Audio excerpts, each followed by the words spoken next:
Pašlaik notiek cokola apmešana. Tātad cokols ir ēkas pamatu daļa.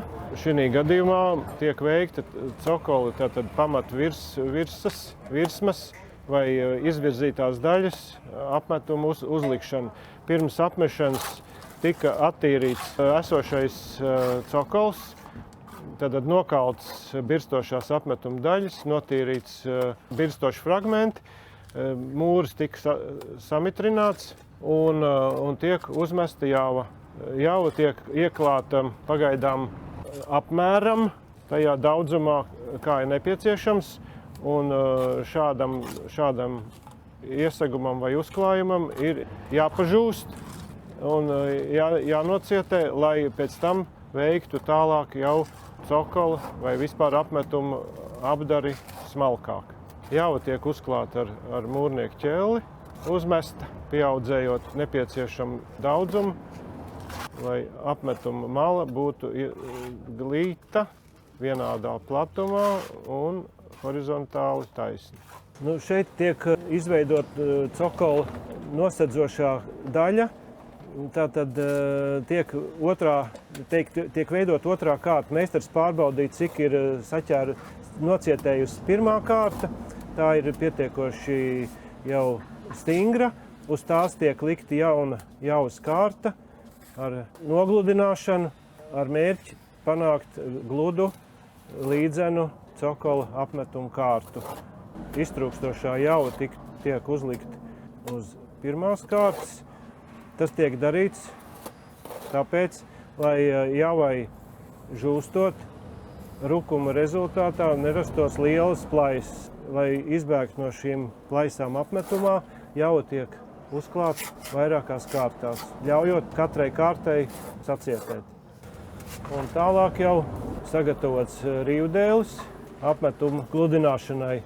Šādi gludinot, tiek panākta apmetuma gluda virsējā kārta un tiek panākta arī apmetuma faktūra vai virsmas kvalitāte, kas ir raksturīga gan agrāk apmestajām ēkām, gan apmetuma virsmai vispār.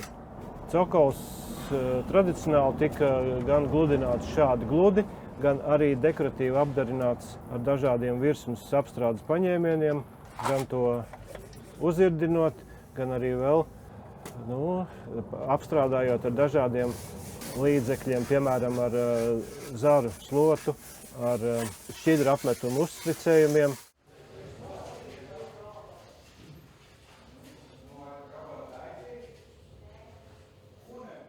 Netīri pelējumi, piemēram, bija uzlīmēts tapets, ir apakšā tā tapeša līme, kas bija tā ir viss, daļa tam mitrumu, viss sapelēja. Viss, lai tas nebūtu, to ņem attīri, nokas. Iztīri brūcītes arī, kur ir atlobījies, lai var atjaunot. Pelēju vietām es apmazgāju ar lupatiņu, ar pinzelīti. Vietām es attīru krāsu, eļļas krāsu ar skaupelīti, kur lobos nost. Brūcītes es attīru, ir ar skrāpīšiem, ir ar špakteļlāpstiņām, pēc tam sataisu to pašu masu, ar ko ir jau apmests. No to arī aiztaisa ciet, viss smalkā šuļi. Cenšos saglabāt pēc iespējas vairāk vecos krāsojumus, lai būtu ko parādīt, kādos toņos ir krāsots. Lai nav tā kā notīrīts viss nost, tad pazūd tā vērtība. Šeit ir maz, bet ir telpas, kur pat 7, 8 kārtas krāsojumi. Pārsvarā tie ir līmes krāsas, kaļķis ir, krītkrāsas, ir ar trafaretiem likts, dažādi toņi. Tas ar pigmentiem, kāda tajā laikā bija, tāda arī krāsoja. Brūcīt attīra, iegruntē ar grunti, noturīgi grunti, kas piesaista nākušu materiālu, kādu koku brūcītē, lai var aiztaist ciet, lai viņš neplaisa atkal. Ar paktelāpstiņām smalkām aiztaist ciet, pielīdzina ar rotiņu. Viss ir gluds, kā ir plaknē jābūt. Tur jābūt tiešām pacietībai, gribspēkam, bet ja patīk, kad ir vēsturiskais kaut kas tāds, ko grib saglabāt, tad ir vērts censties. Plājs ir radusies labi sen, sienas ir dažādi sēdušās, pirms tam ir pastiprināti pamati, sakārtotas hidroizolācijas. Nu, mēs esam nonākuši līdz pašai plaisai, un plaisa būtu jāaizdarina. Mēdz darīt vienkārši. Plaisu aizsmērē ar kādu jauzu sastāvu, pieslīpē un nokrāso. Bet mūsu gadījums nav šis gadījums. Ir paredzēts to izdarīt profesionāli, un tas nozīmē, ka plaisa vispirms ir jāiztīra, jāizdrupina ārā visas birstošās detaļas, jauzas kārtiņas un jauzas fragmenti. Iespējams, ka pat plaisa jāpaplašina, lai viena mērķa dēļ, lai jaunā jauzas kārta vai masa, ko iestrādāsim šī plaisā, lai tā labi dziļi iesprauktos plaisas dziļumā un turētos pamatīgi. Nu, protams, tad pēc tam ir šī plaisas aizdarinātās vietas slīpēšana un gruntēšana un krāsošana. Pašlaik meistari tieši to arī dara. Iztīra gružus, iztīra visas birstošās detaļas, ja nepieciešams kaut ko vēl mazliet tur paņem nost, paplašina, ja, un sagatavo šo plaisu aizdarināšanai. Tiek pielietoti profesionāli instrumenti, meistarcienīgi instrumenti, un pats galvenais rūpīgs un iejūtīgs darbs, zondējot procesa gaitā un novērtējot, kas ir tas, kas ir tiešām jānoņem un kas ir tas, kas drīkstēs palikt. Nu, protams, eksistē dažādas metodas, sākot no mehāniskām. Tas ir vai nu šādi to krāsu atdalot, lupinot un arī tāpat zondējot, cik viņa nāk, cik nenāk. Visu izšķir sākotnējais uzstādījums, kādu mērķi mēs gribam sasniegt. Ja mēs vēlamies atstāt visus, vai maksimāli daudz krāsu slāņus, norādot šo te mājas dzīvi vai stāstu, ja, kas te ir piedzīvots ar šīm apdarēm, tad tie krāsu slāņi tā arī var palikt. Ja šis uzstādījums būtu savādāks, piemēram, noņemt visus krāsu slāņus līdz kādam pirmatnējam slānim. Tad būtu jādomā par to, kā noņemt šo virsējo eļļas krāsas slāni, nesabojājot nākošos. Un te tālāk nāk dažādi ķīmiski preparāti, jo ir iespējams to krāsu it kā atmiekšķēt vai padarīt tādu mīkstu, tā, lai viņi vieglāk būtu noņemama un maksimāli saglabājot apakšējos slāņus. Tātad šis ir mans pirmais pieminētais gadījums, kad mēs atstājam maksimāli daudz no visa tā, kas te ir saglabājies. Tur tajā telpā, kur ir šie vairākie trafareti krāsojumi, kā tieši tika noņemts, jo tur nebija eļļas krāsa, tur bija vairāk kaļķu krāsas slāņi, un izpētes rezultātā neatklājās dažas lietas, ko tieši meistars atklāja, atsedzot šos birstošos slāņus un ieraugot tur vēl dažas ornamentālās joslas. Iespējams, ka tas bija pateicoties tam, ka objekts stāvēja ziemu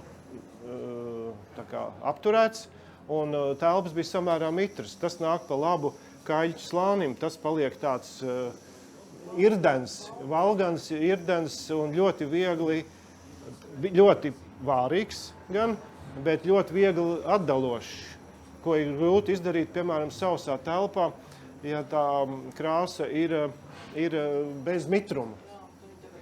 Tad viss ir salips, sastrādājies kopā, tā arī tām krāsām būtu jāstrādā. Bet tikko viņas ir mitrā vidē, tad tur viss ir tāds nesaturīgs, bet pateicīgs šai zondāžai. Mans uzdevums bija attīrīt plakni, no veco pelējumu. un es sāku lēnām attīrīt, ar skalpeli sāku tīrīt pa virs nost, kad atlec biezāks kārta ar krāsām nost un ieraudzīju apakšā veco rakstu. Un līdz ar to man intereses pēc. Es gribēju atrast, kur viņš ir un kāds viņš ir, vai tas ir tāds pats kā tas, vai atkal viss cits. Un beigās secināju to, ka šī ir vēl zem tā zilās apakšā. Un tad es sāku viņu lēnām attīrīt tā, lai nenobirst arī pārējais, jo tad tajā laikā vēl tā siena bija mitra. Jo es saprotu, jo vairāk aiztiks to mitru, viņš vēl nāks nos, bet lai viņš paliktu kā ir vēsturē, jo labāk redzam visu tās krāskrātas arī, kas ir. Tad ņēma un atstāja tā, lai viņš pažūst dabīgi, lai viņš nostiprinās jau dabīgi. Un tīrīja tālāk jau, kas ir tīrāms. Un kā aiztaisot ciet caurums šeit, patīrīja vēl plaknīti nost un atradās arī šai pusītē viss tie paši. Un te jau redzēt, cik kārtas krāsas virsū. Sāk nojūt, bet 8 vai 9 pat. Un tas vēl nav beidzamais, jo zem tā ir apakšā vēl. Vienkārši šis stūrs ir bijis mitrāks laikam laika gaitā arī, un viņam ik pa laikam ir bijis krāsājums vēlreiz uzlaists vai virs. Un Krievu laikā jau rullīšu sistēma ir bijusi. Eļaskrāvas vieglāk ir atkastīt ar skalpelīti. Ar šeit var pat ar pindzeli virsū atslaucīt virsējo kārtu netīrumus. Līdz ar to vairāk ir iespējas saglabāt veco krāsājumu daudz vairāk nekā eļaskrāvas. Kad ir virsū, jo eļaskārta, viņi tā kā izsūcās cauri, un tad līdz ar to attīrot, viņš tā kā rauj nākošās kārtas nost, un tad ir grūtāk. Tad tā kā Hurnišs teica, jāņem tas ķīmiskās palīdzības, ja grib visu to attīrīt, bet tā kā mans uzdevums bija tikai attīrīt, lai paliek pēc iespējas vairāk visas krāsas kārtas, tad man tas ķīmijas nav jāizmanto. Attīri putekļus. Jo es te darbojušies citi, vai ne? Negribās, lai piegruntējot ar cieto grunti, nostiprinošo, lai uz tām kantītēm nepaliek putekļi, kārtu beigā. Tā kā siena ir attīrīta no putekļiem, vēlme nostiprināt visas esošās krāsas redzamās, kas ir uz sienas. Lai viņš palikt ilglaicīgi, viņam vajag uzklāt nostiprinošo gruntu. Pirms tam virspus ar birstošām daļām ir attīrīta, pēc tam ar otru noslaucīt sīkie putekļi un tad nostiprina ar stiprinošo gruntu, lai viņš ilglaicīgi turētos, lai nebūtu, teiksim, nesmērētu arī tās krāsas, kas ir palikušas uz sienām. Un ir speciāli grunts nostiprinošā, kur ieliejam pulverizatorā un vienkārši uzklājot ar pulverizatoru sienas, lai nesajauktu krāsas toņus ar otru, kad velk, jo tās tomēr ir krīt krāsas, lai viņš nesajaucās tas toņu kopā. Un arī, lai netek grunts, jā. Jo tur, kur, teiksim, uzklājās vairāk, tad ar lupatiņu nosusina nost, lai nepaliek tādas strīs notekušas. To darbojiet, es varu pateikt, cik kā. Un, teiksim, uzklājot vienmērīgi vienu kārtiņu, to jau apmēram var redzēt, kur viņš tā kā parādās slapjāks, tad ļauj, lai viņš bišķi iesūtās. Un, ja, teiksim, pietrūks kaut ko, tad uzklāj vēl bišķiņu tajā vietā virsū, lai vienmērīgi izskatās, kad viņš ir iesūts to savu devu. Jo, kā nekā te ir ļoti daudz kārtas, citur varbūt vairāk iesūts, citur varbūt mazāk iesūts, bet, lai pārliecinās, ka viņš ir dabūjis visu to cauri izsūkties tam virskārtām, vismaz, lai nostiprinās visu tie, kas tur ir virs. Vispār arī 2 reizes vismaz. Jo pirmā kārtiņa jau paņems 1, 2, 3 varbūt kārtiņu, bet virsējā kārtiņa tomēr ātri jau iesūcas iekšā nedabū nostiprināties. Tad vēlams 2 reizes, vai pat 3 varbūt var arī. Es domāju, ka ar pēc diennakts, ne ātrāk, jo tomēr viņam jāļauj arī nožūt, lai tas nostiprinās. Un tad jau otrā reizē, kad liek virs, tad redz, ja viņš tiešām paliek tā, kā te vietām paliek slapš, tad ir lupatiņu bišķiņu jānosusina nost liekais, lai nepaliek spīdošs. Jā, tais vietās. Tas tā, lai paši pārliecinātos, ka tur nenotecēs ar vēl tas process. Jo te ir krāsots ar dažādām krāsām, tepat ir arī eļas krāsas panelī bijuši. Tur noteikti var notecēt, tāpēc jābūt baigi uzmanīgiem, lai būtu smuki, lai nebūtu notecējumi.